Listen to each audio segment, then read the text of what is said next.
Você já parou para pensar se você conseguiria sobreviver na Idade Média? Imagine viver sem remédios, sem higiene, sem leis que te protejam. A verdade é que naquele tempo, viver mais de 30 anos já era quase um milagre. E isso valia até para quem tinha muito dinheiro.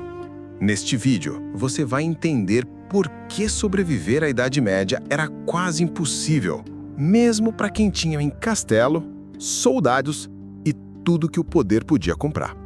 A Idade Média é uma das épocas mais longas da história humana. Foram mais de 1000 anos de guerras, epidemias, crises de fome e colapsos sociais. Um cenário onde a sobrevivência era o desafio mais básico e mais constante. Hoje, a gente olha para esse período com um certo distanciamento.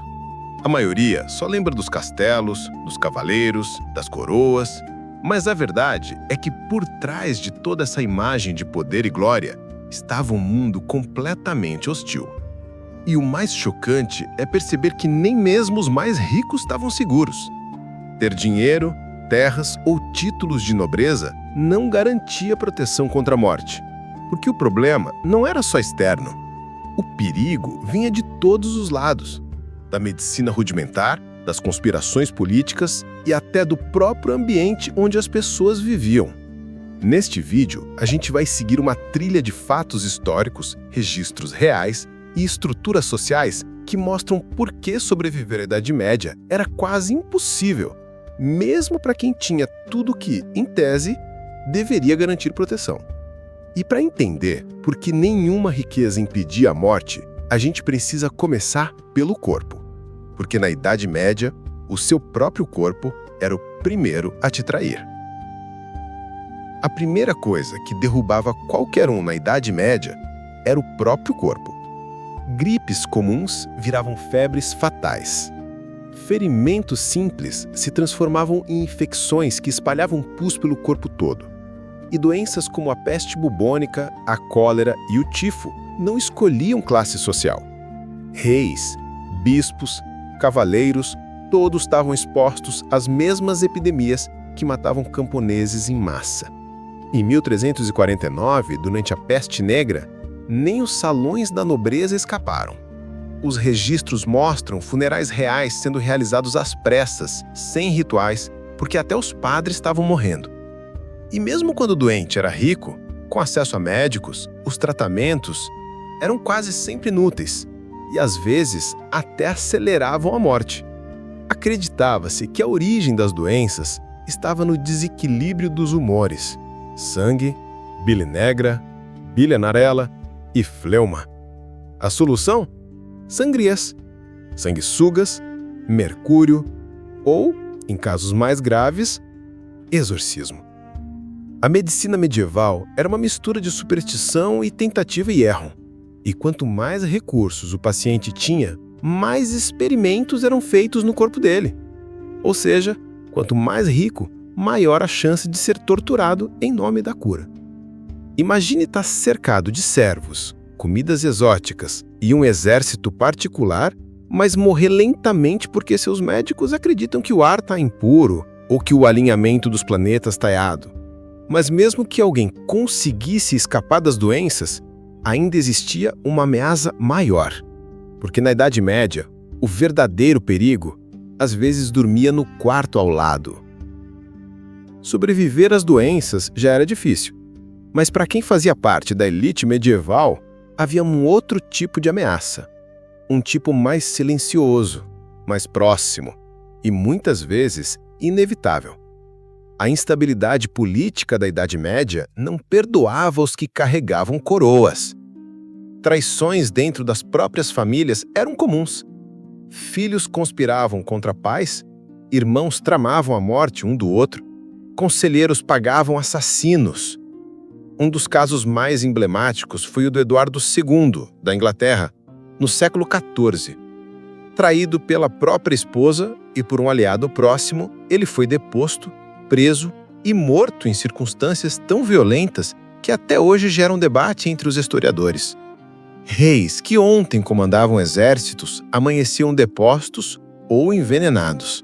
Só na Inglaterra, entre os séculos XIV e XV, mais de 6 reis foram removidos à força ou assassinados, e boa parte dessas quedas começou dentro dos próprios castelos. O trono medieval era mais um campo de batalha do que um símbolo de estabilidade.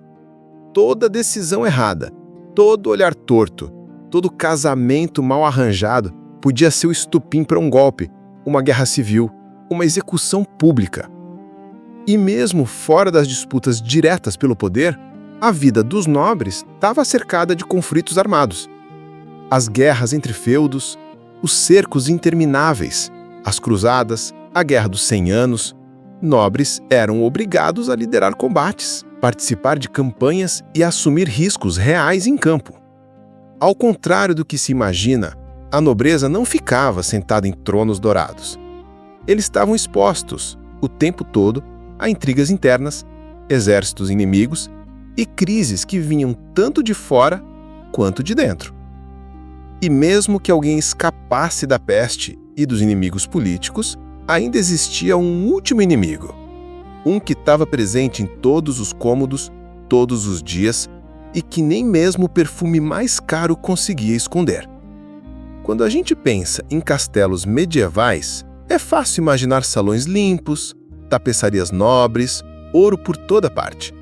Mas a realidade desses ambientes era bem diferente e muitas vezes impossível de suportar por muito tempo. A maioria dos castelos não tinha encaramento nem sistema de esgoto. Os dejetos humanos eram jogados diretamente pelas muralhas, acumulando-se em fossos ou correndo livremente pelas encostas. Em Castelo de Rochester, na Inglaterra, restos humanos e lixo acumulado foram encontrados em camadas arqueológicas tão frescas que demonstram décadas de sujeira ininterrupta. E mesmo os banheiros dos reis, os famosos garderobes, eram basicamente buracos em pedras expostos ao vento, ao frio e ao cheiro. O castelo de Leeds, que abrigou nobres e membros da realeza por séculos, ainda preserva essas estruturas rudimentares, verdadeiros túneis verticais que despejavam tudo direto no fosso. A ventilação era mínima, as janelas pequenas. O mofo crescia nas paredes. Ratos, moscas e piolhos viviam nos estofados, nas roupas, nos corpos.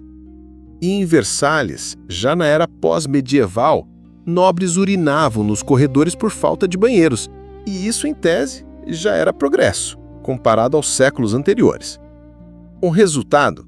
Um ambiente abafado, contaminado e insalubre, onde nem o perfume mais caro conseguia esconder o cheiro da decomposição lenta. E quando o corpo humano vive nesse tipo de ambiente por muito tempo, o colapso deixa de ser uma possibilidade e vira apenas uma questão de tempo.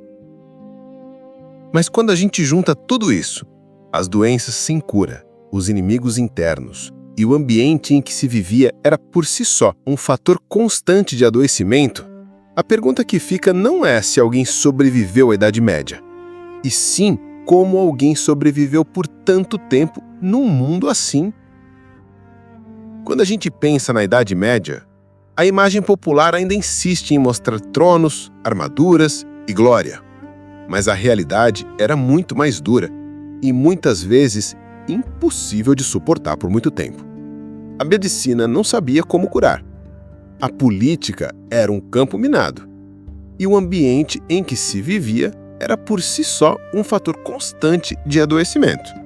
Mesmo cercados de ouro, muralhas e privilégios, os mais ricos não conseguiam escapar do que realmente comandava aquele mundo: a instabilidade. Instabilidade do corpo, do poder, da própria estrutura da vida cotidiana. E talvez a pergunta mais incômoda de todas seja essa: se até os mais protegidos mal conseguiam sobreviver, que chance teria qualquer um de nós se fosse jogado naquele tempo? É por isso que entender esse passado com profundidade importa, porque ele revela como a sobrevivência humana sempre foi mais frágil do que parece. Depois de tudo isso, você ainda acha que conseguiria sobreviver à Idade Média?